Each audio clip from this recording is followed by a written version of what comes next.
Hi hello నమస్తే welcome to మన 9 TV న్యూస్కు స్వాగతం. నేను మీ శంకర్ గౌడ్. మొద్దు నిద్ర ప్రభుత్వం తట్టినా లేవట్లేదు. ఎవరంటున్నారు? కల్వకుంట్ల చంద్రశేఖరరావు అల్లుడు హరీష్ రావు, తన్నీరు హరీష్ రావు. ఈయన తన్నీరు హరీష్ రావు కాదు, అగ్గిపెట్టెల హరీష్ రావు. ఈయన ఏం మాట్లాడుతున్నాడంటే ఇప్పుడున్న కాంగ్రెస్ ప్రభుత్వానికి మొద్దు నిద్ర తట్టినా లేవట్లేదు అంటే బకాసురుడా కాంగ్రెస్ పార్టీ? ప్రాంతీయ పార్టీ మీరే అట్లా ఉన్నప్పుడు జాతీయ పార్టీని విమర్శించడము ఎంతవరకు కరెక్ట్ అనిపిస్తుంది? మీరు 10 సంవత్సరాల తట్టకుండా ఎవరిని దరిదాపులా రానియళ్ళు ఈరోజు మొద్దు నిద్ర ప్రభుత్వం దంటి ప్రభుత్వాన్ని విమర్శిస్తున్నారు, మినిస్టర్లను విమర్శిస్తున్నారు, కమిషనర్లను విమర్శిస్తున్నారు, ఎమ్మెల్సీని విమర్శిస్తున్నారు. మొద్దు నిద్ర మీరు ఫాస్ట్గా చేసింది ఏముంది? అప్పులపాలు 7 లక్షల కోట్లకు ఇలా మిత్తి కడుతున్నారు. మీరు చేసింది ఏముంది? సిగ్గుండాలా మాట్లాడడానికి అట్లా అంటే.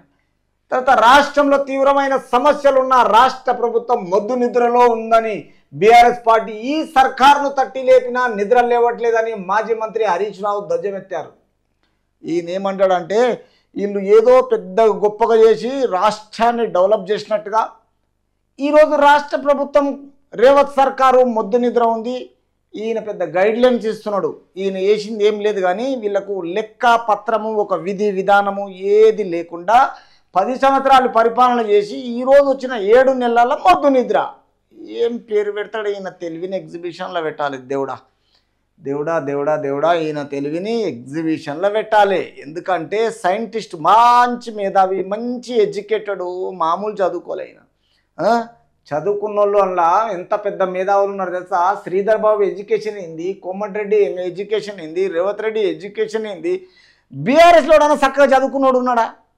ఒక్కసారి సబితేందర్ రెడ్డి ఏం చదువుకుంది చెప్పండి. పోనీ ఎర్రబెల్లి దయాకర్ రావు ఏం చదువుకున్నాడు చెప్పండి. పోనీ హరీష్ రావు ఏం చదువుకున్నాడు? జేఎన్టీలో డిస్కంటిన్యూ ఏం చేసిండు చెప్పండి. చెప్పండి ఎవరు చదువుకున్నారో ఒక్కసారి చెప్పండి. బీఆర్ఎస్లో శుద్ధ ఏం లేదు. అర్థమవుతుందా? జనాలను మోసం చేసి 10 సంవత్సరాలు ఉన్నారు తప్ప ఏమీ లేదు నీకు. ఈరోజు మొద్దు నిద్ర అని కాంగ్రెస్కు గొప్ప పేరు పెట్టినట్టుగా అంతా తలమాసిన మాటలు ఇవి ఒక్కటికైనా మంచిగా లేవు, పద్ధతి లేకుండా మాట్లాడతారు. ఇంకా నిద్రలో ఉందని బీఆర్ఎస్ పార్టీ, అసలు బీఆర్ఎస్ పార్టీ మొద్దు నిద్రలో ఉన్నది కాబట్టి ప్రజలు ఇట్లా ఉండొద్దు, ఇది చేసేది తప్పు, మీరు అందుకే మిమ్మల్ని ఓడిస్తున్నాము, మీరు ఇకనైనా బాగుపడండి, మీరు ఏం పొడగొట్టుకున్నారు, తెలంగాణ ప్రజల్లో ఏమి అవకతవకలు జరిగినాయి, సాధక బాధలు ఏంది ఒక్కరోజన్నా చూశారా అని మిమ్మల్ని ఓడగొట్టడం జరిగింది తప్ప మీరు ఈరోజు రాష్ట్ర పరిపాలనను ఈరోజు మహిళలు ఎంత ప్రశాంతంగా ఉన్నారు.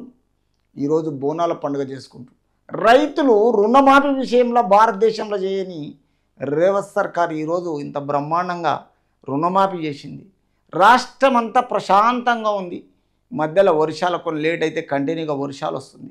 ఈరోజు బంగాళాఖాతం అల్పపీడనం దిక్కే. అయినా మీరేందంటే మీ ఎంబడి వర్తలేరు కదా వాళ్ళంటే మీ లేక కాదు, మీకు మాట మీద ఉండే తత్వం కాదు మీది. అందుకే మీకు భూస్థాపితం ఇది. ఎవరిని మీరు భూస్థాపితము టీడీపీని చేసిర్రో మీరిగిన అదే జాగలకు పోతారు. ఎప్పుడైనా గుడిని మింగితే గుడి లింగాన్ని మింగటోడు ఎవడో ఒకడు వస్తాడు.